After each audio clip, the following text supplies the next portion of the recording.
A radio show host in Seattle called Paul Gallant. You are definitely living in the hindsight world today, Paul. Do you feel there's been a consistent theme with the interceptions? I think every interception really has a different story. I was just kind of curious what Paul gets to see. You got f***ing grow, mother. Are you kidding me? Paul Gallant, what the hell is wrong with you?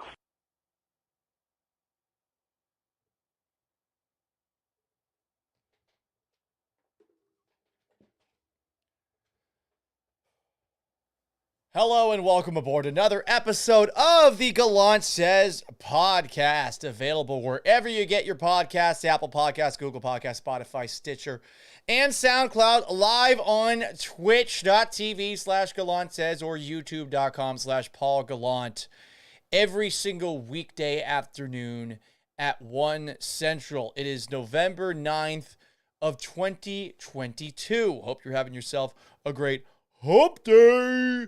Anyway, that sounded terrible coming out of my mouth. The Astros are World Series champions.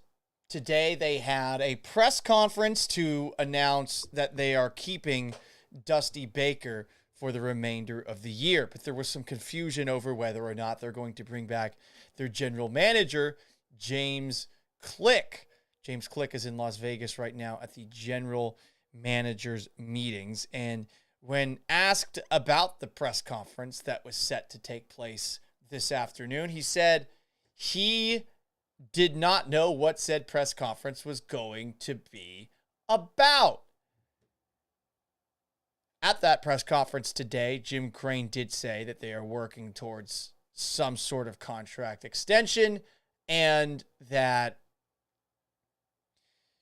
it won't, I guess, wrap up until after Click comes back from Las Vegas.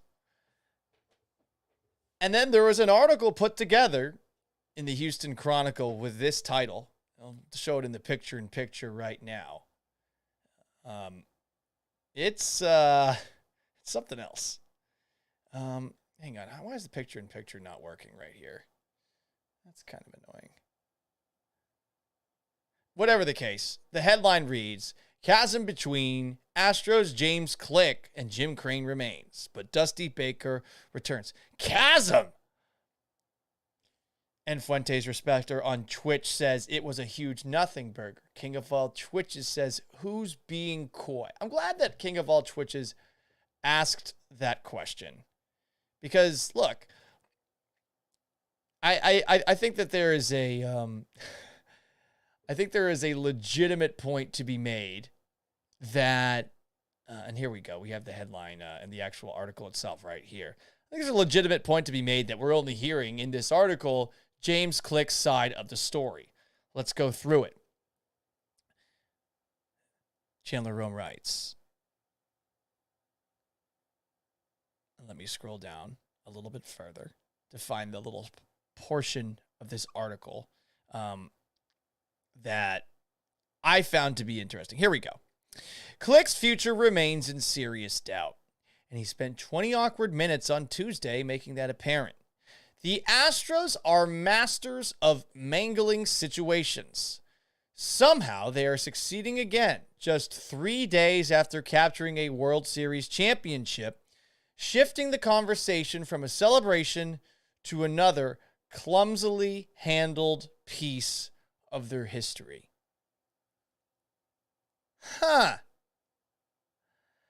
Okay, I'm going to go back in time to an experience that I had, and I didn't share this on the radio show today. I should have. I got off topic. Back in 2017, when the Texans season was falling apart after Deshaun Watson suffered that torn ACL and was lost for the year, there was serious question about what the hell was going to happen next. There was a real conversation about how Bill O'Brien might get fired at the end of the year and that Rick Smith, general manager of the Texans, would remain. And you all might have seen how it all eventually played out, where Rick Smith resigned as his wife was battling cancer, saying it was a comma, not a period, implying that he would be back someday. Maybe that day is down the road. Whatever the case, it hasn't happened yet. Meanwhile, Bill O'Brien was able to keep control. This year, I actually started speaking with Bill O'Brien in off-the-record fashion via texts. And I'm not going to reveal the content of our conversation. All I'm going to say is that sometimes a person who is involved in contract negotiations will use people in the media to make it seem like the situation that they are in is more dire than it actually is. I think that there is a serious question about whether or not James Click has done a whole lot of anything since taking over as general manager, and that he hasn't necessarily proven that he should be the guy here long term. The Astros knew that they had outfield depth issues for quite some time. They knew about Michael Brantley's injury. They didn't bring in an outfielder at the trade deadline. They won the World Series. Chas McCormick played his ass off in the postseason, but that's not something that the Astros should have expected to happen. They should have gotten an outfielder at the trade deadline. Instead, they got Trey Mancini, who had a couple of nice games to open up, but played poorly. They didn't pick up his option today. They traded for left-handed reliever Will Smith. Very expensive reliever, not a very good one. The Atlanta Braves were clearly looking to scrap him. And then, after those trades, they also get Christian Vazquez. That trade, I think, a very good one to get another catcher as offensive support behind Martin Maldonado, who wasn't playing very well. Injured hand, sports hernia, whatever you want to blame it on. And the thing that James Click did do at the trade deadline was apparently net a trade that would have been Jose Urquidy for Wilson Contreras, the Mets catcher. I think that's honestly a very good trade. But Dusty Baker said no to it. That's what Click's done. Click also gave Lance McCullers a 5-year extension. I don't know that I like that one, but maybe it was Jim Crane who was pushing for it. He also helped Yordan Alvarez sign a very team-friendly extension. I wonder if that was a Jim Crane thing. I also wonder if that was a James Click thing. They seem to clash. And I don't think Jim Crane is a dumbass when it comes to knowing how to operate a baseball team. I think it was a little bit insufferable to hear him right after the World Series had been won to say, well, I've run businesses before. This is different than a business. I'm talking about a 400-person company. It's not the same. A little bit arrogant the way that he said it, but I feel like he does deserve some benefit of the doubt as an owner. And what's the worst thing in the world if the Astros decide to move on from James Click to another general manager when they would have their pick of the litter, given the way that things have gone over the last couple of years? Who wouldn't want to try to keep this together or to perhaps build on top of what's already been built? This is an attractive job. If James Click maybe is unthrilled with it, which I think is something you should think to yourself, this is a speculative guess based off of a conversation that I probably shouldn't have heard. I'm not 100% sure he loves it here. And if he doesn't, that's entirely his prerogative. Maybe that's part of the contract negotiations right now. Jim Crane wants to keep him, and James Click isn't thrilled about it. But in this article that's in the Houston Chronicle, it's very one-sided in a way that seems to be very much, wow, the Astros are kind of fucking around with James Click. I don't know that that's the case. Chandler Rome is more connected than I am. I just hate that line. And I'll shift back to it one more time. In the Houston Chronicle, the Astros are masters of mangling situations. It's just a weird thing to put in there. Another piece. Allowing this situation to fester signals a sort of dysfunction uncommon for a dynastic franchise. Well, you know what else is uncommon? Firing your manager and firing your general manager after making the World Series because of a cheating scandal that took place. Am I wrong? I hired Dusty Baker. It's worked out pretty well with Dusty Baker in charge. I'm very happy that he's able to get his first World Series. And they did the best that they could after Jeff Luhnow to pick up the pieces. But is James Click, having him as part of the organization, as much of a distraction as it's being made out to be? Some suggested it might be an actual distraction during the World Series itself or during the playoffs. Who gives a fuck on the Astros about this situation? No one gives a fuck. There is a massive disconnect between a roster and a general manager, the only time that those guys talk is probably during contract negotiations. I'm sure that Astros players will see James Click in the hallway and assuming that he hasn't stiffed them on some sort of a deal or made them feel like they didn't get the better end of it. I'm assuming they are all polite and friendly, but they have no real connection other than that. I base that off of my time in Seattle, where it was very clear there was a massive disconnect between Jerry DiPoto, the general manager of the Mariners, and the actual players themselves, than the actual ownership at the top. So, I think this is a story, but I don't think this is a massive embarrassment for the Astros. Chandler Rome's kind of portraying it that way, and I just don't agree with that assessment of it. Could it be a lot worse behind the scenes than I actually know? I'm sure Chandler Rome knows a lot more about it than I do. All I'm saying is that it's weird the way that this is being described as a chasm, a symptom of dysfunction uncommon for a dynastic franchise. And, of course, the Astros are masters of mangling situations. Okay. Some comments. Twitch.tv/ESPN975. Largobot asks, is Kyle Tucker going to wear Pay Me Click Spikes? That would be pretty funny. A reference to Pay Me Rick. General Manager Rick Smith saw Dante Robinson, the former Texans cornerback, wear that when he wanted to get some money. What else do we have here? And Fuentes Respector says, so Crane wants Click to be more aggressive. That possibly is it.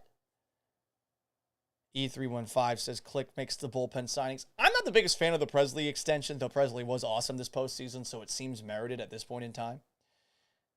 What else do we have? Ooh, Larkobot's releasing dropping a Jim Crane quote from back at his time at Eagle? I'm going to have to look at that. Eagle Global Logistics. Maybe that's a topic for another day. Doesn't look good. For all I know, though, Largo, you're just fucking with me, putting something else out there that I don't know about. All I will say in summation, when it comes down to this Astros situation, chasm between Jim Crane, James Click, I don't think it's that big of a deal, whether Click is here or leaves at the end of the year. Another topic I wanted to discuss. I'm not good at lying. I wish I was at times. I wish I was better at bravado. If you hear me do it on the air, I'm generally just fucking around. I don't have the best self-confidence. I'm very open. I'm very truthful. I'm very honest. I feel like it's a lot easier to be those things. To think up a lie and keep the lie going is hard. Even a white lie for me is difficult. So it makes me just wonder about somebody like LeBron James who does that a lot. Now, LeBron James went viral before a Lakers game for addressing like Takeoff of the musical group Migos. Here's the actual picture itself. I'm going to break it down really quick. So, I guess he's paying tribute to Takeoff by wearing a chain and a black suit and tie and sunglasses. But you'll notice LeBron James does not have extensions in, so he's not honoring Takeoff's late hair. He has no eyebrows, so he is not honoring Takeoff's eyebrows. He is wearing different kind of sunglasses than Takeoff, so we're 0 for 3 thus far. He did not shave his beard to be like Takeoff, 0 for 4. His tie versus Takeoff's tie, shitty knot drawn by, put together by LeBron. I will say I used to be really bad at tying ties. I used to just leave them tied. My mommy would tie them for me before the school year would start, and I would just never untie them. This is what I did at college. I didn't know how to do it. Then eventually I learned how to do it. Thank God for Google and YouTube. But that's a terribly tied tie knot. The chain does seem to be the same chain. What is that? Looks like a mini Crown Royal bottle. I can't see any closer. LeBron not wearing a vest. It's not a three-piece suit. Takeoff was wearing a three-piece suit. And I can't see if LeBron is also wearing a ring here. Let's zoom in. We can't see any further. So just a absolutely shitty job by LeBron trying to pay tribute to Takeoff. But that's not where LeBron got into trouble. By lying. which is something that he does on a regular basis.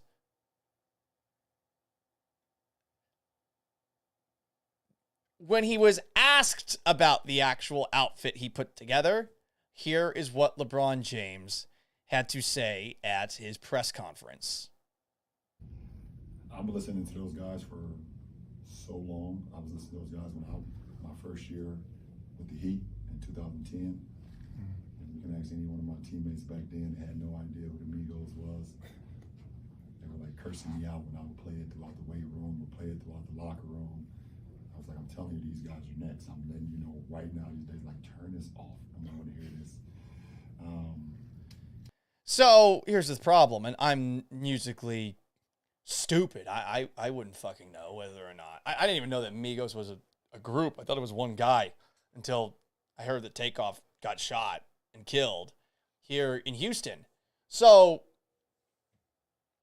what I came to find out, I'll do a little Wikipedia search here, is that Migos didn't really become big until, I guess, 2013 with their commercial debut single, Versace.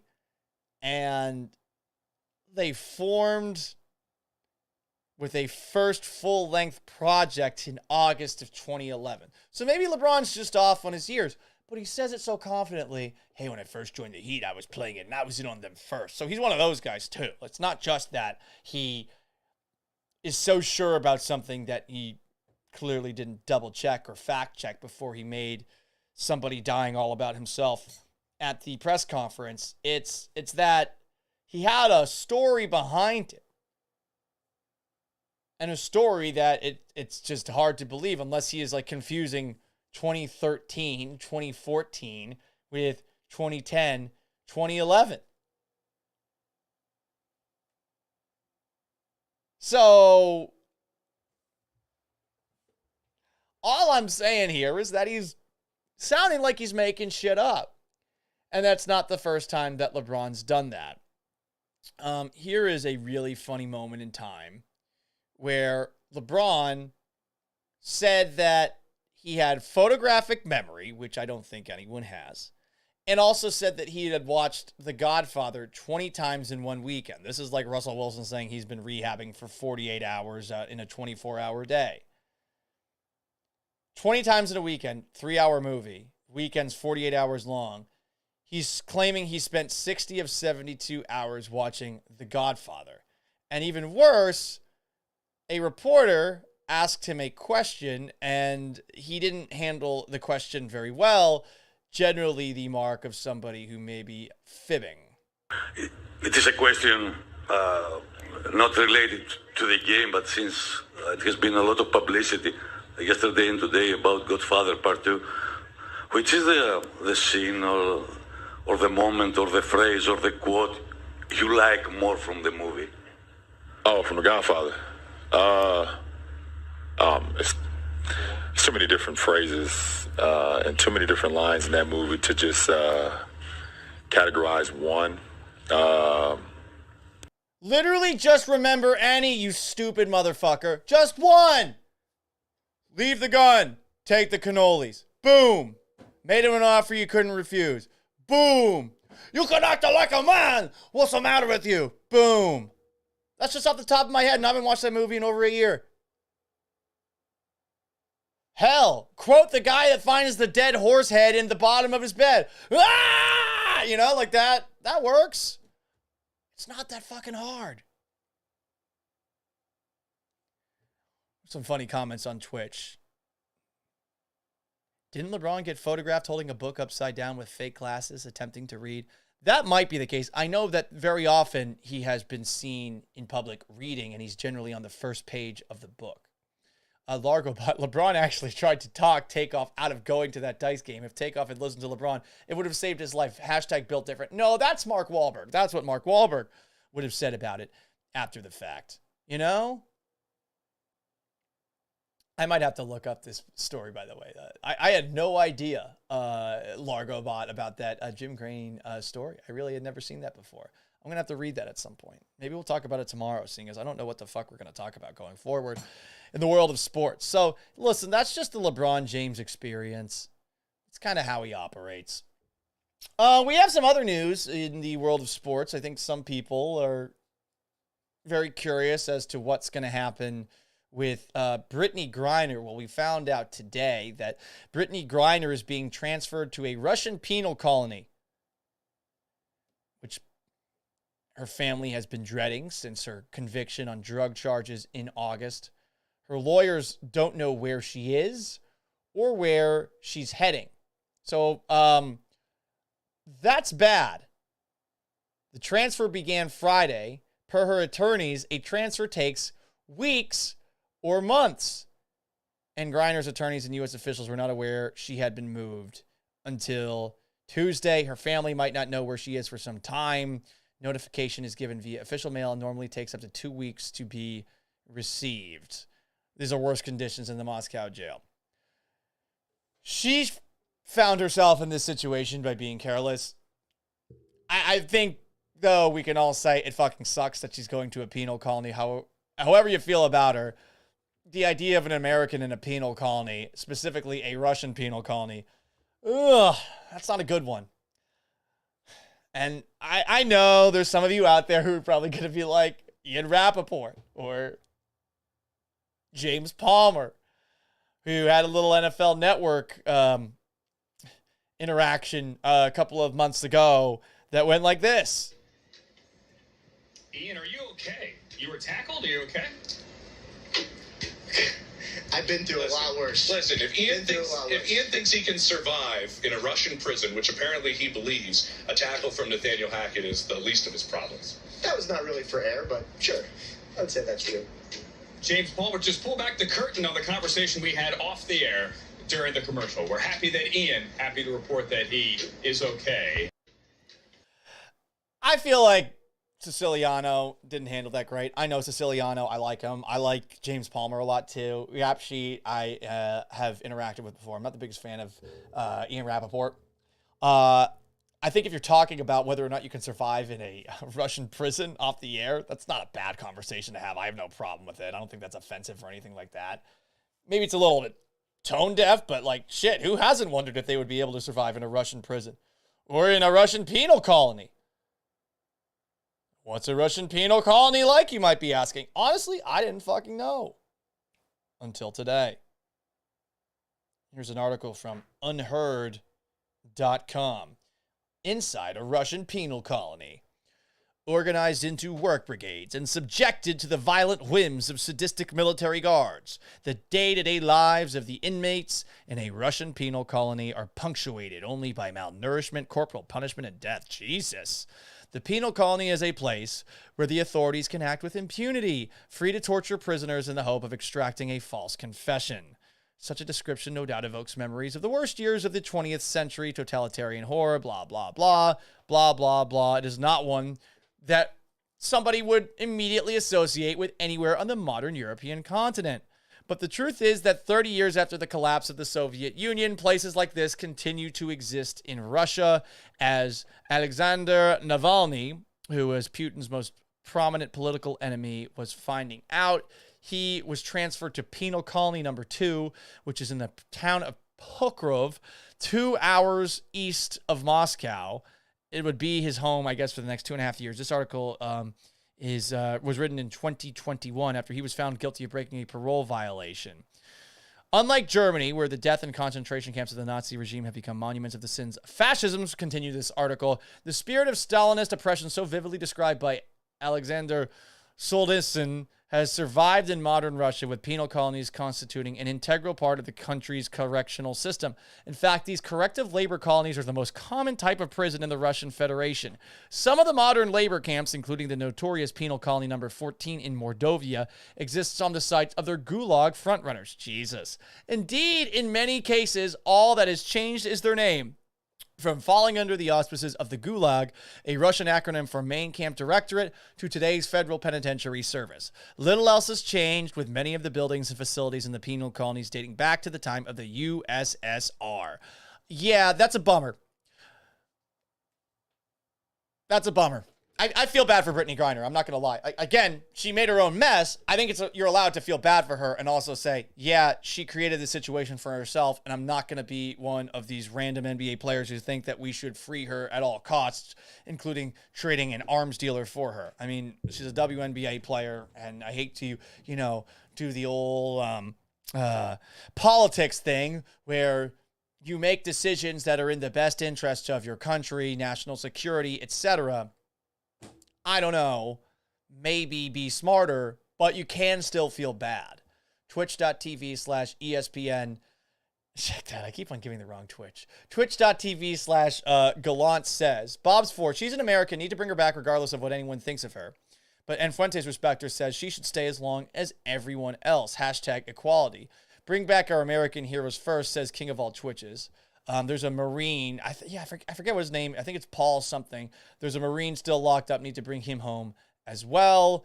G-Man says her and El Chapo can start a prison drug cartel called Short and Tall. Come on.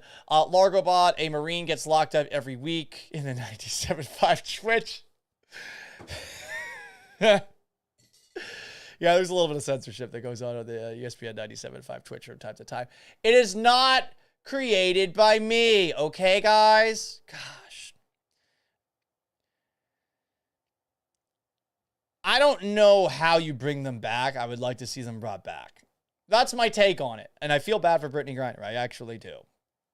I don't think you should be like dicks and like say like, yeah, suck it, you dumbass. Like, she fucked up.